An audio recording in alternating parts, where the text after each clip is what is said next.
पैसे के बारे में कैसे पता चला उनको?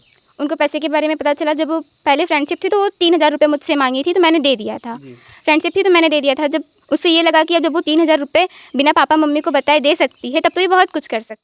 तो फिर एक दिन क्या हुआ, दादी दीदी नहीं थी घर पे, तो वो आई, दोपहर का टाइम था, मैं दलान के साइड थी, तो वो घर में आई, बक्सा खोल के पैसा लेकर चली गई। जब वो नलके तक पहुंची थी तभी मैं उसको रोकने की कोशिश की, लेकिन वो अपने घर के साइड भाग गई। जब मैंने फ़ोन किया, खुशी तुम ये क्या करके गई हो बक्सा वक्सा खोल के, देखी पैसा तो नहीं था, मैं तुरंत फ़ोन की, बक्सा खुला था, तो फ़ोन की तो डायरेक्ट मुझे धमकी देने लगी, जो तुम देख रही हो उसे इग्नोर करो, तुमको मरवा डालूंगी, तुम्हारा ये। सुबह जब हुआ 27 मई को मैं पैसा मांगने लगी तो मेरी जो सावित्री मौर्य है उससे पैसा मंगवाई तो गई बाकस में देखी पैसा नहीं है, तो मुझसे बोली बुआ पैसा नहीं है, तो मैं इससे पूछने लगी मैं पैसा रखी थी तो गया कहाँ। दिन बाद मुझे फ़ोन आया कि प्रिया मुझे पैसे, मैंने कहा मैं पैसा वैसा अब नहीं दे सकती, अगर तुम पैसे की बात अब कर रही हो मैं तुरंत पेरेंट्स को बता दूंगी। तो वो अपने साथी लड़के से मुझे धमकी देने लगी कि वो कहा कि तुम्हारे पापा मम्मी कितने भी हो, तुम्हारे पापा मम्मी को डालूंगा, तुमको तो मैं छोड़ूंगा ही। यहाँ से खुशी तिवारी के पास मैं कॉल की, धमकी देने लगी, देखो खुशी तिवारी पैसा अगर पाई हो तो दे दो मेरा, नहीं तो मैं CID बुलाऊंगी, केस करूंगी। और मुझे सीधा जवाब दे दी, चाहे पुलिस केस करो, चाहे CID बुलाओ, चाहे जो करो, मेरा कोई कुछ नहीं उखाड़ पाएगा। अभी हम सुल्तानपुर के कोरीपुर क्षेत्र में हैं और इस समय आजकल का ज़माना जो है किसी को भरोसा करने लायक नहीं है। आजकल भाई भाई नहीं होता है, दोस्त दोस्त नहीं होता है। अब क्या बताएं आप सबको। हम अभी हमारे साथ देखिए इधर 2 बहनें बैठी हैं और इन लोग के साथ क्या बताएं क्या हुआ है। तो इधर जो छोटी बहन बैठी हैं, इधर बुआ बैठी हैं। तो क्या नाम है आपका बेटा?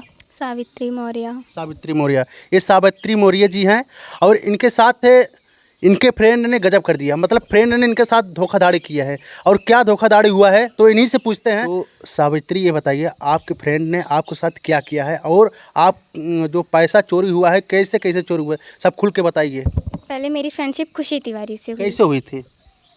ऐसे मतलब घर में आती जाती थी।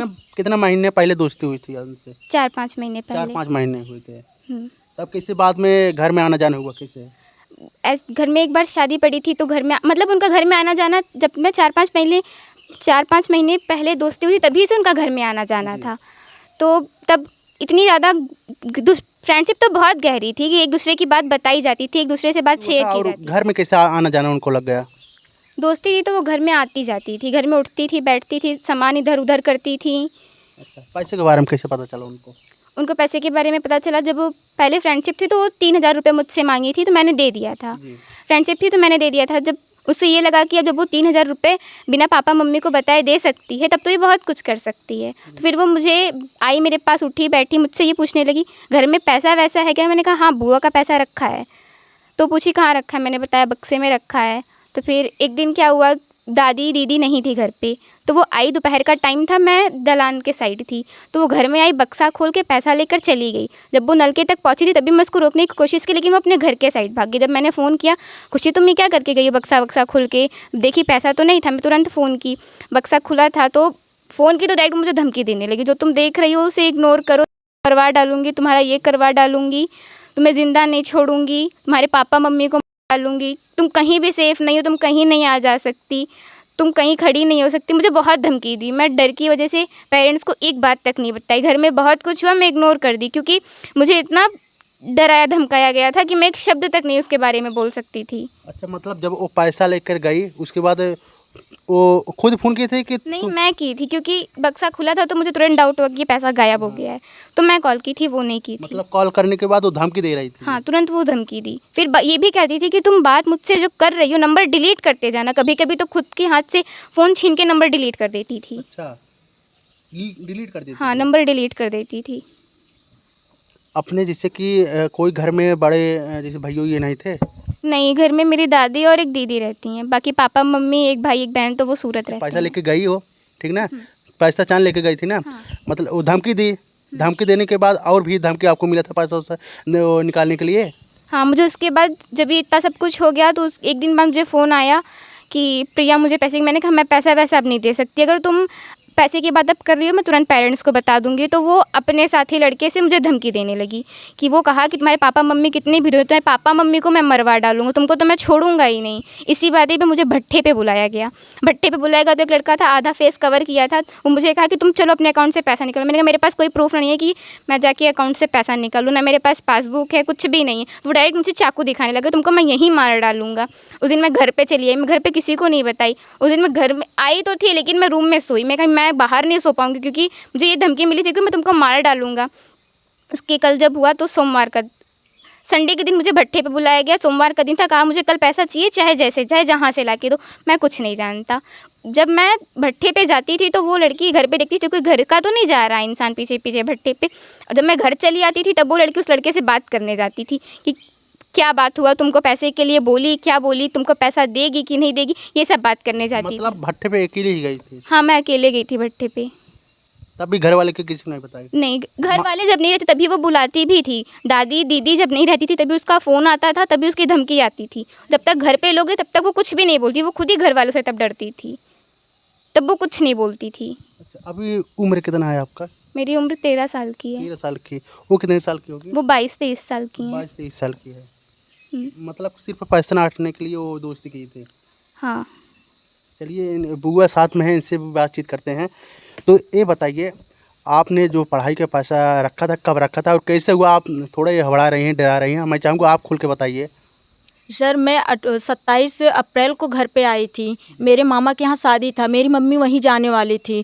तो मैं 27 अप्रैल को घर आई। 28 अप्रैल को सुबह 7 बजे मेरे पास कॉल आया हॉस्पिटल से, तो डिलीवरी आई थी। मैं डिलीवरी करवाने के लिए पैसा गिन के इन लोग को दे दी रखने के लिए, रखवा दी कि ये लोग बाकस में गई रखी। तब मैं घर से निकली, जाने के बाद मैं चली गई। उसके बाद मैं 22 मई को घर पे आई।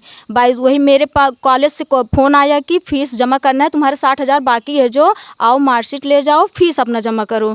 तो मैं 22 मई को आई अपना पैसा लेने के लिए। 22 मई को नहीं मांगी क्योंकि मैं शाम को आई थी, मुझे आते वक्त 7-8 बज गया था, रात हो गया था।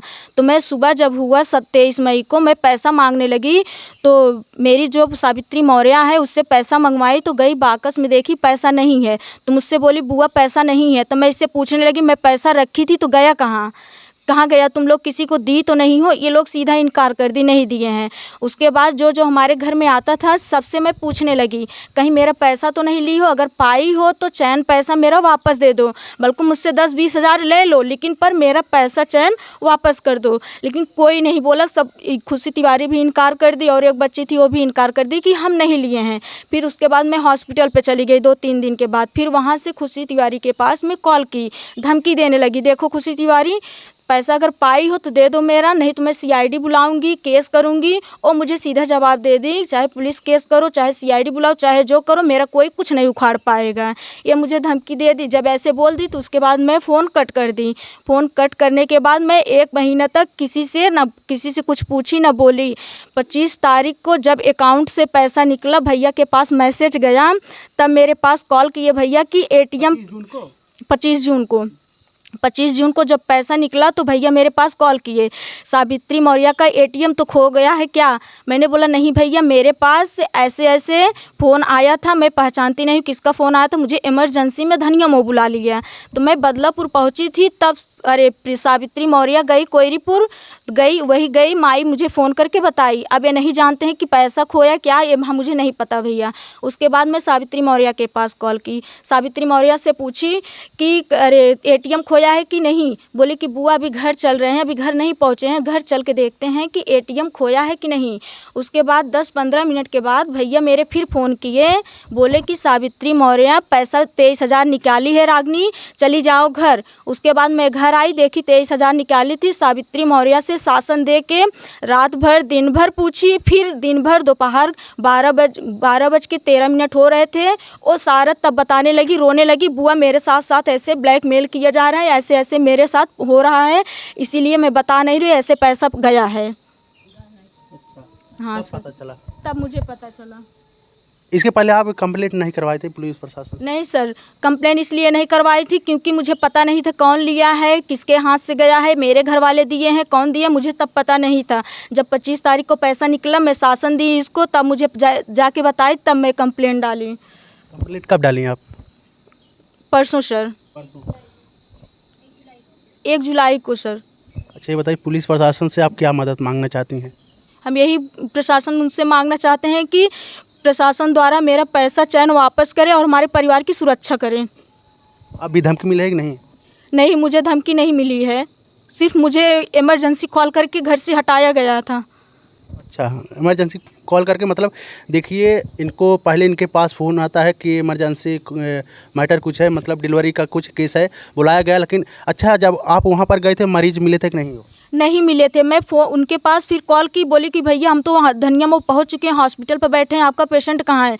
बोली कि बस 2 मिनट में पहुँच रहे हैं। मैं लोकेशन चालू की हूँ, 2 मिनट में पहुँच रहा है। उसके बाद मैं 25 बार कॉल की, 25 बार में एक भी बार कॉल रिसीव नहीं हुआ। उसके बाद रिसीव ही नहीं किया, शाम तक कॉल की, फिर उसके बिहान पे सुबह भी मैं कॉल की, तब भी रिसीव नहीं किया मेरा कॉल। अच्छा ये बताइए, आप जो अभी परसों कंप्लेंट करने गई थी, वो नंबर दिए थे नहीं पुलिस प्रशासन को? नहीं, मुझे बाहर बैठाया गया था। जैसे कि बाहर बैठा, वो नंबर जिस नंबर से आपका कॉल आया था वो नंबर आपके पास है? हमारे पास है। आपके पास है? हमारे पास है। कि चलिए, तो जैसे कि हम निवेदन करते हैं अपने पुलिस प्रशासन परिवार के, आप लोग मदद करिए, एक बार आइए और पूरा सच्चाई जानिए। और जो घटना हुआ है इनके साथ, इनका 1 लाख रुपये गायब हुआ है और चयन हुआ है, और छानबीन करके वो इनके पास आना चाहिए वो धन। और पढ़ाई के लिए, अच्छा ये बताइए, आप क्या करते हैं? एनम करते हैं सर, जलालपुर से करते हैं, आशीर्वाद नर्सिंग एंड पैरामेडिकल कॉलेज से।